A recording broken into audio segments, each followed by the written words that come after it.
তো hello guys, আসসালামু আলাইকুম। আশা করি সবাই ভালো আছেন। তো চলে আসছি এই যে ফারুক ভাইয়ের এখানে কম্বল দেওয়ার জন্য। তো এই যে এইদিকে আমাদের উত্তরবঙ্গে প্রচুর শীত, সব জায়গায় কম্বল দেওয়া হচ্ছে। তো এই জায়গাও দিতে আসছি ফারুক ভাইয়ের এলাকায়। উনি বলছিল, তো এই যে দাদি, আপনার কি অবস্থা, কেমন আছেন? এই যে শীত কাঁপতেছেন তো আপনি? মাঝখানেরটা? আচ্ছা, এই যে ফারুক ভাই আপনার শরীর ভালো তো নাকি? ওইদিকে বলেন যে, এই কথা বলি না, ওইদিকে বলেন যে যে দিছে তার জন্য একটু দোয়া করবেন, বুঝছেন? হ্যাঁ, আল্লাহ ভালো রাখুক, আরো যেন 10টা লোককে দিতে পারে।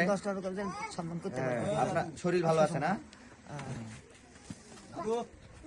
আপনাকে দিলাম। ইনি আমার বাসায় গতবারও গেছিল, অনেক দুঃখের বিষয়, ওনাকে দিতে পারিনি। আপনি এবার খুশি না? বলেন আলহামদুলিল্লাহ। যে দিছে তার জন্য দোয়া করবেন। আর প্রতি বছর